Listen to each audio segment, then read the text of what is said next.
everybody. I thought that I would film a favourites video. I love watching other people's favourites videos, so I thought rather than scroll for 30 minutes before I have to pick up my little girl, because I'm a little bit addicted to TikTok, I must admit. That cat going meow video stuck in my head constantly. So yeah, I thought I'd film a quick favourites video. So I'll start off with this mug. So we just had a lovely holiday to the south of France, and I decided to treat myself. Actually, my husband bought me this lovely mug while we were out there, and it's bone china, and tea definitely tastes different out of bone china. I don't know if I prefer it per se, but it definitely tastes different. Quick sip, hang on. So yeah, that was from our lovely holiday to the south of France. And my husband is super lucky. He's actually just got back last night from Vegas, and he did bring back a few little treats which are going in my favourites video. Starting off with milk duds. Never had these before. These are the caramel and chocolate flavour. So excited to try them. Probably open those after the school run. Mickey Mouse goldfish. Again, I've never had a goldfish before, so these would be really cute for Sophia's lunchbox. So yeah, I'm really excited to try these. Now, these were requested. Cheez-Its! Now, I know you can get these in the UK, but they cost a small fortune, so my husband really kindly bought back some for me, and I really specifically requested these. Chips Ahoy! These are the best cookies, excluding my own, ever. And again, I know you can get these in the UK, but they're about £7, and I'm just not willing to pay £7 for them. Yes, so excited for those too. Now, even more surprisingly, he went into Bath and Body Works while he was out there. Now, I know again you can get it in the UK, but it's not the same. And by some miracle, he picked me up my favourite candle, which is cinnamon spiced vanilla, and it smells so good. It's a proper autumn winter smell, so I'm going to put that away until September. Let's move that down there, have a quick bit more tea. Now, he also bought this soap from Bath and Body Works, and it is cereal, rainbow cereal scented, which sounds a bit vile, but let me just smell it again. Let me open it up.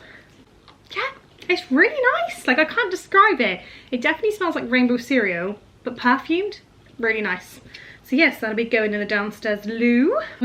Talking of nice smelling things, this candle by the company Marmalade of London, I think I'm going to sneeze now from snipping that soap, but it is oud and black cherry. I hope I pronounced that right, and oh, it's so good. So we went to the Marble Factory, which is about half an hour away from where I live.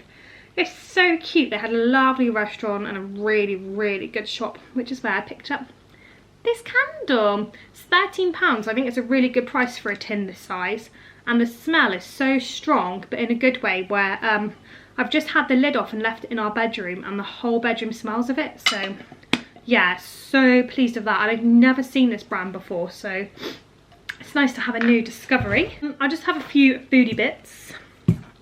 So this is the Everything Bagel Seasoning, which I did not get my husband to bring me back from America, but I did get it shipped over from there because I clearly wasn't thinking straight. But yeah, I am obsessed with this. You probably saw me use it quite a bit in last week's food video, but I've been using this as much as I can since. It's really good. Just on a bagel with a bit of cream cheese. It's mwah, chef's kiss. And I've always loved Cornish sea salt. I'm right on the border to Cornwall, so I'm obviously very loyal to these as opposed to any other brands. But this is, I don't know if it's in focus, it is their roasting salt, and I love this on anything that you're about to put in the oven. So roasting vegetables, potatoes, chicken breast, anything, this will elevate it. It is so good. And I also really love, and we have ran out of, I think it's called their chicken salt, I think it's called that. It's like specifically for chips, and having that on frozen chips, so you sprinkle it on while they're still frozen, cook it in the oven. So good. Really need to get some more of that. I could do with placing an order, really. And last but not least in food is this green Tabasco. I don't like anything too spicy, and this is not. It is more flavourful than spice. We went out for a lovely meal for our anniversary at the fish market in Loo in Cornwall, and we had oysters to start, and they provided this to put on our oysters. So I just put a tiny bit on, and oh, it was so good. I've been obsessed with this ever since. On fried eggs really, really good. And we're having a chili tonight, so I put some in the chili and some in the guacamole. And now moving on to this lovely big stack of books. And I will start off, none of these are new, so they're all like vintage, secondhand, and I've either acquired them in charity shops, secondhand shops, eBay, or World of Books, which is a website. And I start off with this one. I bought it online, so I didn't know what to expect. It's a country living book, and it's just called Country Cats, and it's in a little sleevelet. Ooh. And I love it. It's just like, I'll show you, like pictures and little tidbits about cats. Oh, lots of information on all the different breeds. There, look. And I'm hoping I can sort of like read this with Sophia, like before bed, just a couple pages. I think it'll be really, really nice. And then while I was in Lou, we discovered this lovely, lovely little secondhand bookstore. I could have bought everything, and they had loads of like mystery books wrapped up, but I didn't have any bag with me. I had this tiny little bag, else I could have bought the whole shop. But this is just, it's a Sainsbury's book. I didn't pay 20p for this, unfortunately. It's the previous sticker. I don't need a book like this per se, but I absolutely adore reading them. Just classic English baking, which is right up my avenue. And honestly, I come home, I got straight into bed, and I just read this, and it was so cozy and lovely. No, I'm gonna skip this one and just move on to this one. Oh, I think all my tulip petals are falling off. So I picked this one up in a local charity shop. I need some room. Now, I've never seen a cookbook quite like this before. It's a Good Housekeeping cookbook. Some of you on Instagram, where I posted this originally, said there's a few in the series. But so at the beginning, after the usual bits of, oh, my tulip petals are all falling off. So after the usual like conversion charts and like intro, so there is a picture of every single dish in the cookbook with a brief description. And oh, my dog's getting all cozy just behind the camera, and it's so cute. So you have a brief description, and it tells you what page you can find the recipe on. And there are still pictures throughout the book, but then you have the full recipes a bit further on. I really love that. I think it's such a good idea, because honestly, if there's not a photograph or a recipe, I probably won't cook it. And I don't know if it's forward of me to say, but I'd love to have a cookbook in the future. And if I ever did, everything would be photographed, else I just wouldn't bother. To be honest, it's got to have a photograph. But yeah, I love this book, and one of my Instagram viewers recommended the Mexican beef, which I've yet to get around to cooking, but I really want to. It sounds so good. And she told me it was on page 191, and I love that she remembered the page number, because it's stuck in my head too. Now, I've been obsessed with anything American for a while. You can probably tell from my food hauls, and I've written a whole blog post about it. So I started off by getting obsessed with Molly Gay. Love her. I've always liked Anna Garten, the Barefoot Contessa. Then I moved on to the Pioneer Woman, and now I've moved on to Martha Stewart. Obsessed. If you've got the Discovery Plus app, which really annoys me actually, because you have to pay for it and it's still full of adverts. But she has a lovely little easy to watch program on there, just mainly about her gardening, and I'm loving watching that at the moment. And I've started to collect all her books. Oh, sorry, that's my dishwasher in the background. So this one is the Martha Stewart Living Cookbook, and it is the epitome. Right, first of all though, no pictures. So there is 1, 2, 3 recipes on this page, and there's no pictures. Now obviously that's not a complaint. It's still a cozy book that I've thoroughly enjoyed reading. Definite lack of pictures though, but even still, there is enough to keep me occupied, I suppose.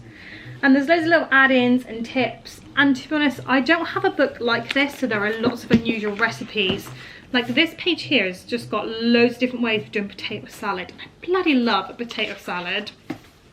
More potato salads. More potato salads. I feel like this is like the Delia Bible that I know a lot of people have. I think it's called How to Cook. This is basically just the American version. So brilliant to have, because there's recipes in there that won't be in my sort of English version of these. books. I've yet to cook anything from this. I've only owned it about a week, so I'm reading it every night before I go to bed. But so far, so good. Moving on, Martha Stewart again. Good Things. And this book is full of good things. It's kind of just about homekeeping, ooh, little home projects that you can do for upcycling and bits and bobs in the garden. And of course, there are plenty of recipes in there too, or just different ways to cut ribbon. Love that, obsessed with that. 10 out of 10 from me. That's really annoying me. That's better. So yeah, Good Things. Absolutely love this book. Now, please don't judge me, but I have started to collect a few more Christmas books, and as I don't have any Martha Stewart ones, deemed it necessary. So this one is, I'll pick it back up again, Crafts and Keepsakes for the Holidays. I mean, come on. This just makes me so excited. Loads of ribbony bits in these books. Like ribbon again. Martha Stewart is obviously the queen of a ribbon, which I did not know. Yep, there's loads of sweet treats in here, things you can make as gifts, like peppermint bark, snowman, brittle. Love it. Oh my god. I think I'll probably go in a bit more depth near Christmas to these books, but it's hard to do like felt pads, paper chains with ribbons as opposed to paper, which is something I'd never thought of. There's quite a lot of wreaths in here too, but hang on. Oh, I've just skipped to it. Look! A whole book on Great American Wreaths. I love a wreath. And we're actually getting scaffolding up on Monday because we're going to finish off the exterior of our house. Fill in all the cracks so we're finally watertight, get it painted. Oh, and then I can start actually doing work to the front of our house. I'm going to paint our front door. And I can assure you, I will be making a great big wreath to go on it. Hopefully it'll be done by the summer. And to be honest, a lot of these are kind of Christmassy wreaths. There are a few harvesty ones showing you how to make ones with hay and straw. But yes, I'll be picking out one of these and adorning it with a great big wreath. Oh, this is the one I loved.